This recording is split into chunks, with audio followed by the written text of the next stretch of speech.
We'd been talking earlier about how we choose different books that we like to read. And some of you might prefer books about animals. And maybe you're an animal lover and you like realistic fiction that tells you stories about them, or maybe you like nonfiction. And so that's going to give you lots of facts about animals. And maybe you like maybe some fantasy where the animals are talking and doing some different things that animals don't normally do.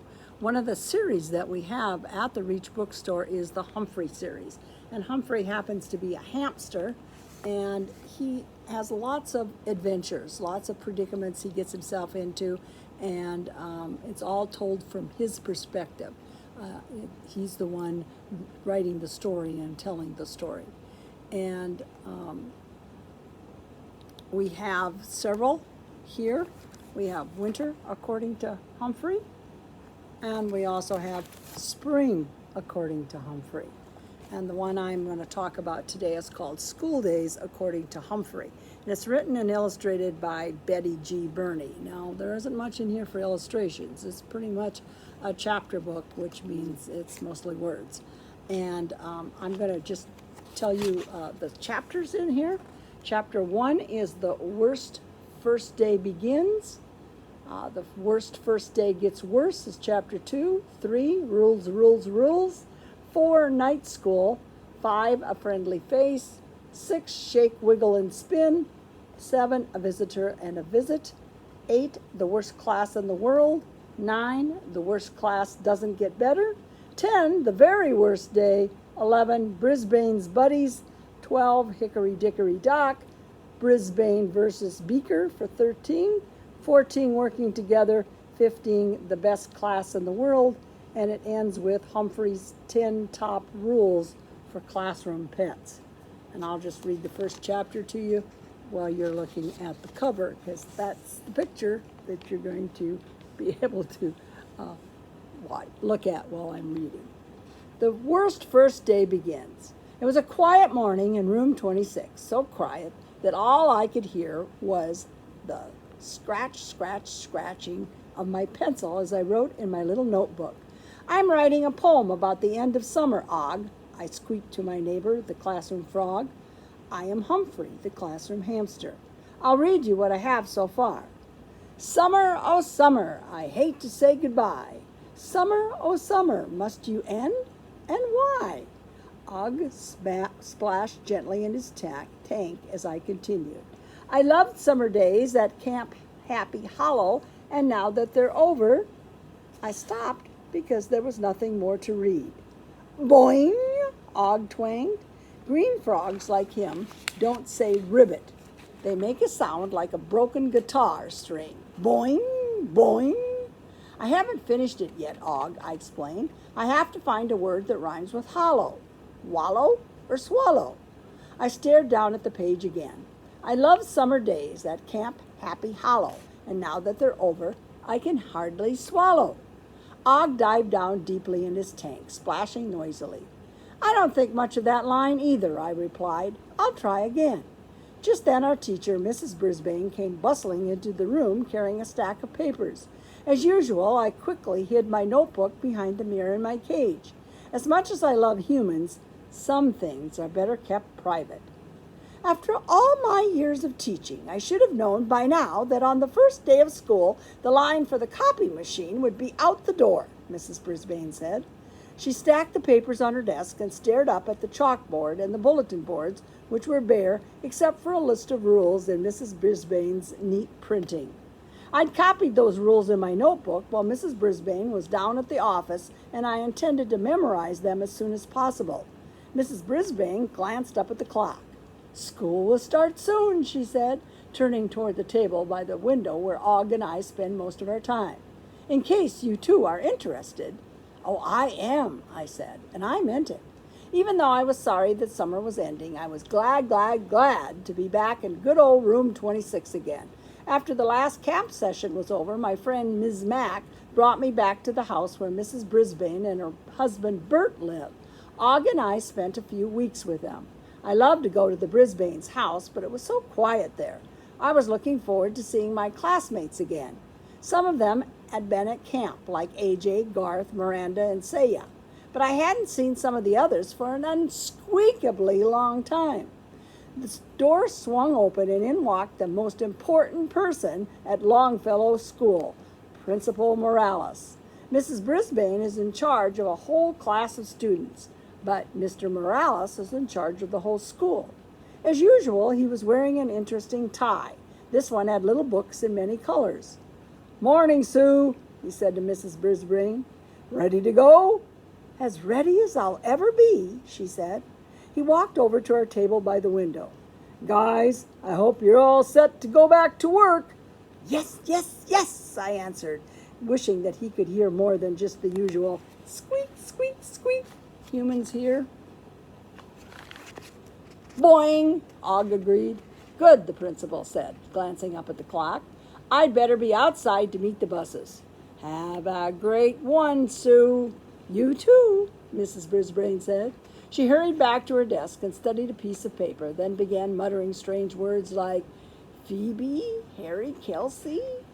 Goodness, were we going to be learning a new language this year? Thomas, Rosie, Paul? Did she say Paul? I knew that word. It was the name of a boy who had come into our class for math last year. I was about to point this out to Og when the bell rang as loud as ever. No matter how long I'm a student in room 26, I'll never get used to that noisy bell.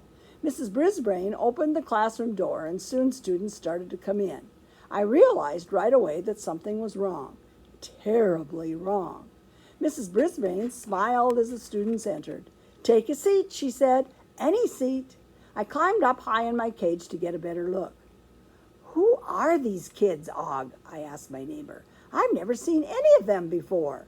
"Boing," he answered, splashing noisily. More unfamiliar students came into the room. One of them was a girl who whizzed by in her wheelchair. Another was a boy who was really tall. He was as tall as our teacher, maybe taller. "Just take a seat, children." How could Mrs. Brisbane sound so cheery knowing these students didn't belong in room 26? As the classroom hamster, I felt I had to squeak up. "You're in the wrong room," I squeaked. "This is not your room. Go back." "Welcome," Mrs. Brisbane told the students. "Take a seat." "Wrong room." I scrambled to the tippy top of my cage. "This is room 26. Unfortunately, my voice is small and squeaky, and I guess nobody heard me because the students went ahead and sat down. Mrs. Brisbane kept on smiling, and nobody budged. Oh, how I wished I had a loud voice like my old friend Lower Your Voice, AJ. When the bell rang again, my heart sank. Mrs. Brisbane is a great, great, great teacher and pretty smart for a human. Why didn't she notice that her class was full of the wrong students? Og, what should we do? I asked my froggy friend. This time he didn't answer. I guess he was as confused as I was. Hey, Humphrey, it's me. Hi, a familiar voice shouted. Slow Down Simon raced up to my cage. He was the younger brother of Stop Giggling Gail Morgenstern, who did belong in room 26, but she was nowhere in sight. Now I'll get to take you home some weekend, Simon announced. Go back to your own room or you'll be late, I warned him. Mrs. Brisbane told him to take a seat. Simon twirled around and rushed away, bumping right into a girl with bright red hair whose chair was sticking out in the aisle. You should be more careful, Kelsey, he said. You ran into me, the girl rubbed her arm. She probably got a big bruise. Ouch! What's happening just doesn't make sense, I told Og. I don't think I was making a lot of sense either. It was as if the world had just been turned all upside down, and Og and I were the only ones who noticed. Hi, Humphrey, a soft voice said. I looked up, and there was Paul Fletcher, whom I thought of as Small Paul. He was the boy who came in for math class every year last year because he was unsqueakably good with numbers. Paul was smart. I knew he'd understand. Why are these students in the wrong room? I asked him. He pushed up his glasses, which had slid down his nose. This year I get to take you home, he said. I can't wait. What was he talking about? Only students in room 26 got to take me home for the weekend. Settle down, class, Mrs. Brisbane said. Please take your seats. Class? What was she talking about? This wasn't my class. Where were AJ and Garth and Heidi and Mandy? Where were Gail and her giggles? Where were Richie, Art, Tabitha, and Seth? Where were Kirk and his jokes? And where in the world was the most perfect golden Miranda? Mrs. Brisbane, I squeaked. In case you haven't noticed, this isn't our class. Mrs. Brisbane was too busy counting the students to hear me. We're short one student, she said, but while we're waiting, let me welcome you all to room 26. Crushed, I scrambled back down to the floor of my cage and scurried into my sleeping hut where I could be alone and think. I remembered that poem I'd just written about summer. Now I had an idea for a new verse. Summer, oh summer, with days long and lazy. Now that you're over, things are going crazy. Humphrey's Rules of School. Before you take your seat in the classroom, it's always a good idea to make sure you're in the right room. This is important. The next chapter is the worst first day gets worse. So, a series is always a good idea. The first time you go through the book, it might be a little slower because you're getting used to the character. You're also may run into some new words. But with each book that you read in the series, it gets easier and easier because you understand the vocabulary and you know the characters and you have lots of possibilities for that. Some other books on animals that we have at Reach, which are available for 5 free kids books for every family that comes in, would be the Shiloh books. And of course, the first one is Shiloh, and you might have seen it as a movie as well. And Shiloh is a Newbery Award winner.